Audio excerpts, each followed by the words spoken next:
Hey guys, my name is Matt. I'm just posting my discussion board for our Counseling 500 class. But I want to talk about the interview that I had with my counselor. Um, Him and I discussed a lot more topics after the interview, but the first question that I asked was how he defined personal identity compared to other mental health fields. He noted that compared to other mental health disciplines such as social work or being a psychologist, the therapist really creates a strong bond between each other, as well as just creating room for the client to truly feel themselves and be themselves in front of each other. Um, I then asked him what was his most rewarding part about his job, about what he loved doing, as well as just what was his most difficult. My therapist noted that his most rewarding part was people living in ordinance with their goals and their values that they stated in the sessions that they have. My therapist mostly talked about how he loved to see people grow in positive ways and choose not to be almost a victim of the things that they've experienced, choosing to heal and to move on. Um, he did talk a little bit about what was most difficult about his job, and he noted just people completing suicide on him. Um, he didn't go too crazy into detail on it, but he did say that is the most difficult part of the job is that he said that it will happen. Unfortunately, it is a thing that does happen. Um, but later, I then asked what therapeutic models does he use. He noted that he likes to do it in an order almost. He loves to start it out with Rogerian person-centered therapy, as he likes to build that as the foundation. He believes that that's when you mostly get to understand what the client or the person believes, and what they want to learn and what they want to grow in.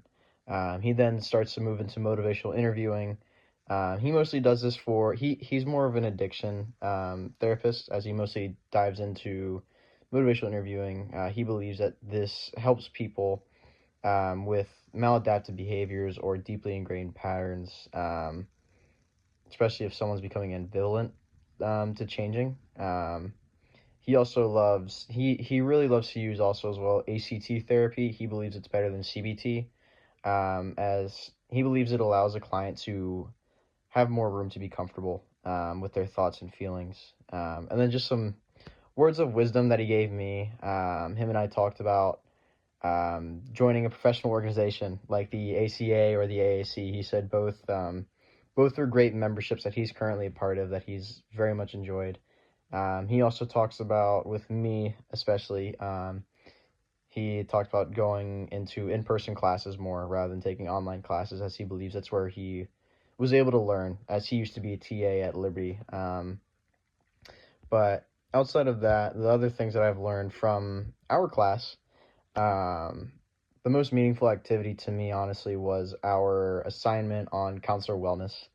It really taught me that I actually need to take some time off for work, and I need to take care of myself so that I can take care of my clients. I thought it was very practical and very useful, and it gave me some insight on taking care of myself before I can take care of others. But one topic that I want to look forward to learning is actually the uh, legal and ethics class that we're taking at Liberty University. I'm very excited just because my fiance is going into law, and I'm just excited to learn all these things about the law, about counseling, and get her insight on it as well. So I'm really looking forward to that. But yeah, thanks guys. I hope you guys do well in our program. I'm looking forward to see everyone succeeding. And yeah, thanks guys. Bye.